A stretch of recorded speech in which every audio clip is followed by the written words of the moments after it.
Government of Maharashtra जे आहे ना, तर त्यांनी 8/7/2025 ला एक नोटीस जी आहे ती अपडेट केली आहे. नोटीस नंबर 8 तुम्हाला बघायला भेटेल, जी की आपलं BSc नर्सिंग कोर्स आहे ना, तर त्यांची जी अकॅडमिक इयर 2025-26 ची ऍडमिशन प्रोसेस आहे ना काउन्सिलिंगची, तर त्यासाठी जे रजिस्ट्रेशन फॉर्म आपल्याला फिल करावा लागतो ना, तर त्याचा शेड्यूल पूर्ण टाइम टेबल जे आहे ते गव्हर्नमेंट ऑफ महाराष्ट्राने जे आहे ते अपडेट केलेला आहे. या PDF मध्ये किंवा या व्हिडिओमध्ये मी जी इन्फॉर्मेशन तुमच्याबरोबर शेअर करत आहे ती तुम्हाला थोडी समजून घेणं आहे. त्याचबरोबर इथं जी डेट मेन्शन आहे ना PDF मध्ये, तर या डेट मध्येच तुम्हाला तुमचा महाराष्ट्र नर्सिंग CET ची जी काय काउन्सिलिंग होत आहे ना, तर त्याचा ऍप्लिकेशन फॉर्म तुम्हाला फिल करणं आहे. आणि जर तुम्ही हा ऍप्लिकेशन फॉर्म फिल केला तरच तुम्ही राऊंड 1 प्लस राऊंड 2 साठी या ठिकाणी चॉईस फिलिंग करून कॉलेजला अप्लाय करू शकता. आणि जवळपास राऊंड 1 राऊंड 2 मध्ये चांगल्या कॉलेजचे जे आहेत ते 90% जागा फुल होतात. ही पण गोष्ट तुम्हाला लक्षात घेणं आहे.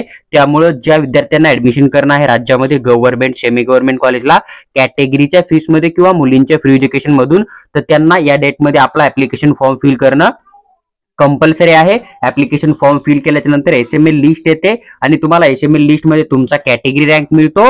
आणि त्याच्यानंतर राऊंड 1 चा शेड्यूल येतो, त्याच्यामध्ये तुम्हाला सीट मॅट्रिक्स मिळते कॉलेजनुसार. आणि जेवढ्या सीट असतील तुमच्या कॅटेगरीचा तेवढा जर तुमचा रँक आला तर तुम्हाला त्यानुसार एक आयडिया येऊन जाते की तुम्हाला गव्हर्नमेंट कॉलेज भेटेल का, मग कोणतं सेमी गव्हर्नमेंट कॉलेज जे आहे ते 2025 ला अलॉटमेंट होऊ शकतं. पहा, जर आपण नोटीस थोडी रीड केली, त्यांनी या ठिकाणी फर्स्ट पॉईंट जो आहे तो मेन्शन केलाय की आपल्याला एक इन्फॉर्मेशन ब्राउचर दिलं जाणार आहे 2025चं.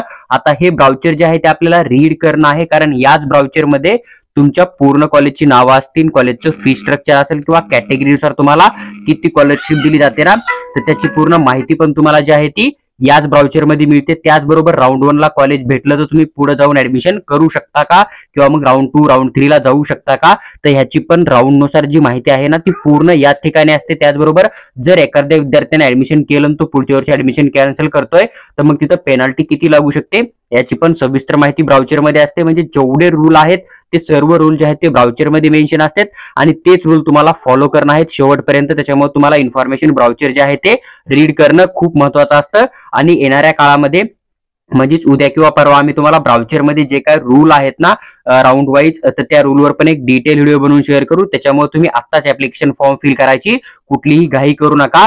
8/7/2025 ला तुम्हाला इन्फॉर्मेशन ब्राउचर दिलं जाणार आहे. त्यानंतर सेकंड पॉईंट मेन्शन केलाय की तुम्हाला ऑनलाईन रजिस्ट्रेशन फॉर्म, त्याचबरोबर जे काय ऍप्लिकेशन फॉर्म फिल करणं आहे ना, तर फायनल सबमिट करण्यासाठी जवळपास 8/7/2025 ते 17/7/2025 चा संध्याकाळी 12 वाजेपर्यंत टाइम दिलेला या ठिकाणी दिसून येईल. त्याचबरोबर जर एखादा विद्यार्थी फॉर्म फिल करतोय पण तुम्ही ज्यावेळेस पेमेंट करणार आहे ना ऍप्लिकेशन फॉर्मची जेवढी फीस असेल CET सेलची, तर ती फीस पूर्णपणे पेमेंट केल्यानंतरच तुमचा ऍप्लिकेशन फॉर्म जो आहे तो 100% सक्सेस होतो आणि तुमचं जे नाव आहे ते SML लिस्ट मध्ये येतं. तुम्ही फक्त फॉर्म फिल केला किंवा फायनल सबमिट केला म्हणजे कुठल्याही प्रकारे तुमचं नाव जे आहे ते SML लिस्ट मध्ये येत नाही किंवा तुम्हाला जे आहे ते सीट अलॉटमेंट होत नाहीये. तुम्ही ज्यावेळेस पेमेंट करताना त्याच्यावेळेस तुमचा ऍप्लिकेशन फॉर्म जो आहे तो 100% कम्प्लीट केला जातो. जवळपास 8/7/2025 ते 17/7/2025 संध्याकाळी 12 वाजेपर्यंत तुम्ही या ठिकाणी पेमेंट करू शकता. आणि जी काय रजिस्ट्रेशन फीस राहते ना, तर ती नॉन रिफंडेबल राहते. म्हणजेच तुम्हाला सीट मिळो किंवा नाही मिळो तुमची फीस तुम्हाला परत मिळत नाहीये. ही पण गोष्ट लक्षात ठेवा. जर आपण चौथा पॉईंट बघितला, तुम्हाला डॉक्युमेंट अपलोड करणं आहे ऑनलाईन, पूर्ण स्कॅन करून आणि ते डॉक्युमेंट तुमचे ऑनलाईन व्हेरीफाय करणं आहे. तर डॉक्युमेंट अपलोड करायचा जो टाइम आहे जवळपास 8/7/2025 ते 17/7/2025 संध्याकाळी 12 वाजेपर्यंत तुम्हाला या ठिकाणी दिसून येईल. आणि या ठिकाणी एक पॉईंट मेन्शन केलाय की कॅप राऊंडचा जो काय टाइम टेबल आहे ना, तो येणाऱ्या काळामध्ये CET सेलच्या ऑफिशियल वेबसाईटवर अपडेट केला जाईल किंवा मग तो टाइम टेबल रिलीज झाल्याच्या नंतर सविस्तर एक्सप्लेन करून आम्ही या चॅनलवर तुमच्याबरोबर नक्की शेअर करू. पहा, कॅप राऊंडच्या शेड्यूल मध्ये तुम्हाला काय काय इन्फॉर्मेशन मिळते, तर सीट मॅट्रिक्स मिळते की टोटल गव्हर्नमेंट कॉलेज किती, प्रायव्हेट कॉलेज किती आणि कोणत्या कॉलेजमध्ये जे आहे ते कॅटेगरीनुसार किती सीट असतात. त्याचबरोबर तुम्हाला तिथं चॉईस फिलिंग कोणत्या कोणत्या डेट मध्ये करायची आहे, चॉईस फिलिंग संपल्याच्या नंतर तुम्हाला अलॉटमेंट लिस्ट कधी मिळणार आहे, कॉलेज कधी अलॉट होतं समजा किंवा झालं नाही झालं हे समजतं. आणि त्याचबरोबर तुम्हाला कॉलेजमध्ये ऍडमिशन करण्यासाठी काही टाइम दिला जातो, तर त्याची पूर्ण माहिती जी आहे ती तुमची कॅप राऊंडच्या शेड्यूल मध्ये असते. ज्यावेळेस नोटीस येईल त्यावेळेस सविस्तर एक्सप्लेन करून आम्ही छोट्याशा चॅनलवर तुमच्याबरोबर नक्की शेअर करू. पहा, त्यांनी या ठिकाणी काही महत्वाचे पॉईंट मेन्शन केलेले आहेत.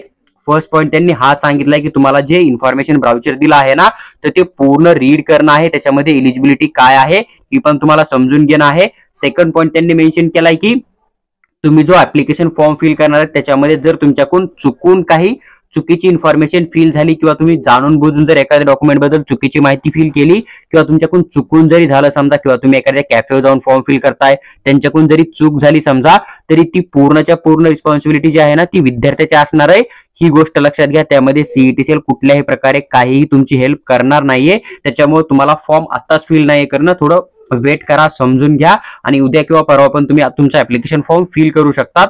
थर्ड पॉईंट यांनी मेन्शन केला की तुम्हाला जे डॉक्युमेंट आहेत ना त्याची लास्ट डेट आहे डॉक्युमेंट व्हेरिफिकेशनची या ठिकाणी दिलेली 17 तारीख. तर त्याच्या अगोदर तुम्हाला जे आहे ते डॉक्युमेंट अपलोड करायचे आहे, तरच तुमचे डॉक्युमेंट जे आहेत ते व्हेरीफाय केले जातील. नाहीतर मग सीईटीसीएल तुम्हाला ऍफिडेव्हिट बनवा असे पण मेल जे आहेत ते सेंड करू शकतं. पहा, जी काय नोटीस होती बीएससी नर्सिंग ऍडमिशनची 2025-26 ची महाराष्ट्र गव्हर्नमेंटची, तर ती सविस्तर एक्सप्लेन करून आम्ही तुमच्याबरोबर शेअर केलेली आहे. तुम्हाला जर व्हिडिओ आवडला असेल तर लाईक करा आणि चॅनलला सबस्क्राईब करून आमच्यासोबत जोडून राहा, जेणेकरून फ्युचरमध्ये कुठलीही नोटीस आली किंवा ब्राउचरमध्ये जे रूल आहेत ना तर त्यांचे सविस्तर व्हिडिओ तुम्हाला या छोट्याशा चॅनलवर 100% बघायला भेटतील. त्याचबरोबर जर तुम्हाला महाराष्ट्र स्टेटची स्टेट काउन्सिलिंग करून जर एखादं प्रायव्हेट किंवा सेमी गव्हर्नमेंट कॉलेजमध्ये किंवा गव्हर्नमेंट कॉलेजमध्ये कॅटेगरीच्या फीस मध्ये ऍडमिशन करायचं असेल आणि तुमची पेड काउन्सिलिंग तुम्हाला डीपीटी मेडिकल कन्सल्टन्सी थ्रू करायची असेल तर तुम्ही आम्हाला व्हॉट्सअपवर मेसेज टाका, आम्ही तुम्हाला पेड काउन्सिलिंग बद्दल सविस्तर माहिती शेअर करू. आणि हे जर पीडीएफ तुम्हाला हवे असेल किंवा ब्राउचर जर तुम्हाला हवा असेल तर आमचा एक टेलिग्राम ग्रुप आहे, तो जॉईन करा. आम्ही तिथं पण हे तुम्हाला शेअर करण्याचा नक्की प्रयत्न करू.